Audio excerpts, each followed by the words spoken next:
Hello everyone, welcome back to Simulated Heaven. I wanted to do a kind of summing up first impressions video on this game, Harvest Life. I've actually played it for a few more hours since the last video. I started a video here because this is the only other new area that I can find, like a creepy graveyard. I'm not quite sure why there's a creepy graveyard in the game. So I kind of just wanted to talk about what I feel and like how I feel that the developer of this game can actually make this game successful. Now, I suppose the main thing that you can say is that this game is very early access. It's very bare bones. So the problem that arises right out of the gate is the fact that when I look in my region, and I always say in my region because I'm never quite sure in other people's regions if the pricing is exactly the same, but in my region this game Harvest Life is only like a fraction cheaper than Stardew Valley, and Stardew Valley, you know, is a finished, well received, you know, game, whereas this is a very early access style of game. So I can see why there are people out there that, you know, have said that they don't, you know, that basically they're not very happy with this game, nada. Like, sometimes I feel like these developers that they maybe ought to wait, you know, and hang on to the game until it's, you know, more up there with more features. So the map is one thing. At the moment the map is very small. I can't remember if I showed in the video, but you can run all the way around here and up there, up this way, but there's not really a lot for you to see there. Doesn't really, you know, doesn't really offer anything else, you know, and obviously down here as well. So it's like the map is very small, so they need to work on making the map larger with more interesting stuff for you to explore. They need to add more variation in the game. So it's like there's some interesting mechanics and ideas that obviously you can do the fishing. The fishing mechanics seem to work reasonably well. The planting mechanics, as you can see, there's rain effects, you know, weather effects. It's like the very basic mechanics of the game seem kind of, you know, fairly well developed, but it's just there's no real variety. So I would say that that's one thing that they do really need to work on. It's like you can only catch one kind of fish. I think there's only about maybe 5 or 6 various vegetables that you can plant.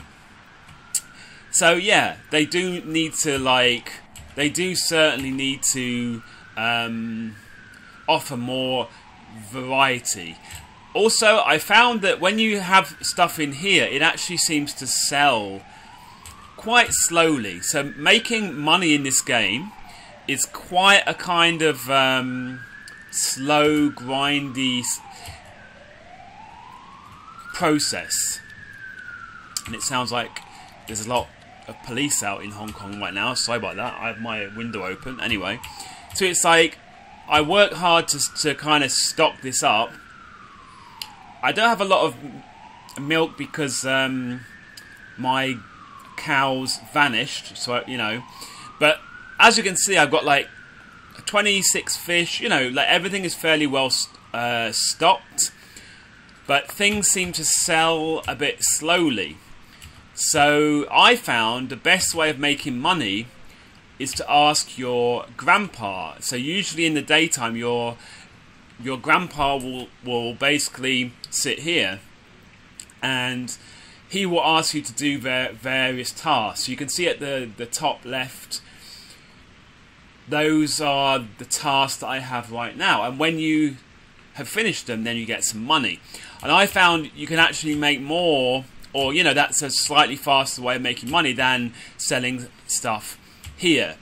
It would be nice if over time your store here got more and more popular, if things sold faster, because yeah, it's kind of a little bit slow at the moment. And then the grandpa tasks thing, I kind of find that basically there's a very limited amount of tasks that you can really do. I would say it's probably only 5 or 6 varieties of tasks, and it's very fast that you feel that the same things are being repeated again and again. So that will be another area. You know, again, it's the whole variation kind of thing. Most of the characters that you bump into in the game, they don't really say anything. They just say like, your farm is really dirty, or, you know, they don't, there aren't really any characters for you to interact with. This is actually my grandpa, so yeah, what a lovely day. But it's like when you just talk with the random people, they don't really offer anything. So, you know, that again is the variety.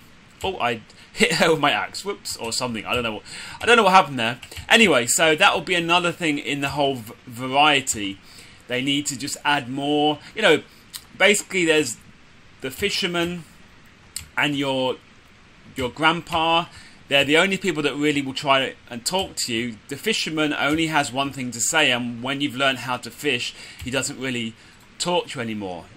Yeah, you see, look, stop hanging about and start taking care of your farm. It's like they really need to have more interactions. You know, obviously, Stardew Valley is their biggest competition. So, you know, that game has a lot of intricate stuff about the way that you interact with the characters in the game. Stardew Valley has a massive, a much wider range of variety. So, you know, that's basically what they are going up against. Now, here, to fix this bridge, it's going to cost me 150 wood or 750 gold. Now, like I said, I found getting the gold. Oh, I forgot that I'm very tired. Whoops. I think after a while it will let us actually get up, and then we can sleep properly. Yeah, see? I kind of forgot about that because I was so busy talking. And we have an egg. Yay. Let's put the egg in here. You see, we have like 6 eggs. You know, like, I just wish that things here sold a little bit faster so that the money wasn't so much of a grind, you know? It's like, even though I've expanded all of my fruit and vegetable stuff, it still feels like stuff doesn't sell that fast, so it doesn't really matter how large your farm is. You just end up with loads of stuff in stock, if you know what I mean. So yeah. Okay, so I don't know why I'm picking up all this stuff. Actually, I really like it when it rains, because it means that you don't actually have to water anything, which is great. Because it can be a bit of a pain when you have to water stuff. And I don't know why I'm even doing this now. We sold something, yay! So, one more thing that I wanted to talk about. Let me just put this in. Yeah. Yeah, you see, everything has got quite a lot of stock, and it's just, yeah, very slow to sell. Anyway, I do like, now, this inbox thing. The inbox thing doesn't seem to mean anything. They always have these funny stories, but I think it's just there as like a placeholder. That's my impression, I could be wrong. I wish that the mailbox had more, like, actual value and actual stuff, for, you know, that's important in the game. At the moment, it just seems like it just has random stories that don't really mean anything. Now, I know in the first video I didn't really work out the wood cutting, so that's kind of the final thing that I want to talk about. Oh, and I forgot I need to go to sleep. Whoops. Let's eat a little bit. We might as well eat our strawberries. Strawberries? I mean tomatoes.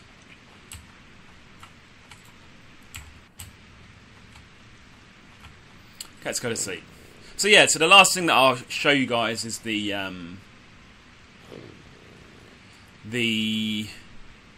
wood cutting thing. I did work out how to do it.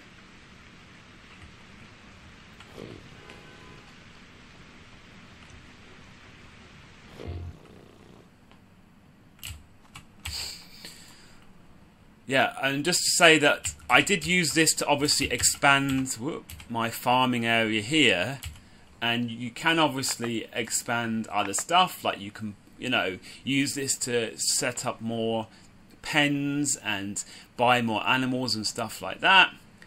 But to be honest, because things were selling so slowly, you know, like I still have eggs that are waiting in storage.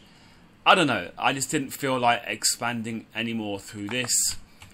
And like I said earlier, I did expand this, but because things sell so slowly in your storage, I didn't feel like that it's actually worth to expand this even more, you know. So yeah. Okay, yes. Okay, so finally, let's go over to the wood area. I've got 2 wood. Now, I can kind of see what they might be going for with this. So basically it's a bit like, what's that mobile game where you have to slice fruit? Fruit Ninja? They're kind of going for that. So when I first saw this, it didn't explain, and that was why first I thought you had to just like click on the logs, but no. What I kind of worked out, what I think you have to do is just hold down your left click and then kind of swing your mouse cursor up and down like that, like a axe. Now, I still don't think I'm very good at it, and it can be annoying. For example, you need a lot of logs, a lot of wood for you to fix that bridge, right? And I would have to do this a lot, and yeah, I kind of see what they're trying to do here, but they need to somehow refine it, because at the moment this whole thing, personally, I find it a little bit annoying. I can see they're trying to make some interesting mini game rather than the logs are just instantly cut. I can see that, but they just need to refine it, because at the moment I find myself like swinging the mouse cursor around. I wasn't sure which way, if you're supposed to cut this way or this way. I wasn't really sure if it only works in the middle or if it also works at the sides. You know, at the moment it was more of a frustration. So yeah, so that's basically my observation of this game. I think actually that this game does have a lot of potential. I do think that the potential is there, honestly. Oh, one more thing. I'm not quite sure when it saves the game. It seems when you enter your house and when you exit your house, I think it might save the game then.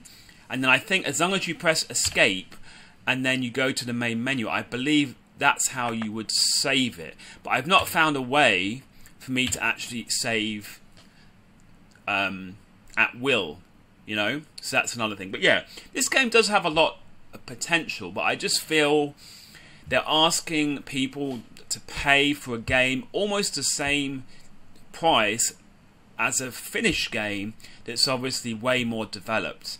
So they either, I think, should have had a lower price, or they should have just waited, gotten more features in the game, gotten the game more developed before they released it into early access. I think it's a fact of life that if you're gonna make a game like this, you're always gonna get compared to Stardew Valley. It's just a fact. And I think one of the reasons why a lot of these style of games are coming out now is because people have seen that Stardew Valley was really successful, and you know, why can't I make a game with that kind of success? But the problem with that is you're always going to get compared with that game. On the PC, that is like the prime example of how to do this genre very well. Of course, on the consoles, there's things like Harvest Moon and stuff like that. Whether you compare it to Harvest Moon or whether you compare it to Stardew Valley, this game still has a long way to go. So I really hope that the developer of this game takes on board and just continues working hard to update the game. I do see that when you have a look on Steam, the game is regularly updated. That's great. Just add more features, make it more interesting, more variety, and then over time this game, I believe, will become more interesting and more worthwhile. I think I've probably played the game for about 5 hours, I'd say. That's like an estimate. And by the end, the grind just doesn't seem worth it because there isn't much to aim for. You know, why do you want to expand with loads of stuff if things sell very slowly? Excuse me. So it's like, that's how I feel right now. And I just hope that the developer can work on it. If I see there are major updates for this game in the future, then I will come back to it and revisit the game. So there you go. That's my kind of first impressions. Of course, it's a very early access style of game. I just hope that they can really push this game into something that can be a real competitor for things like Stardew Valley. Okay guys, thanks for watching this video. If you have any specific questions or any of your own ideas about this game, please leave a comment in the comment section below.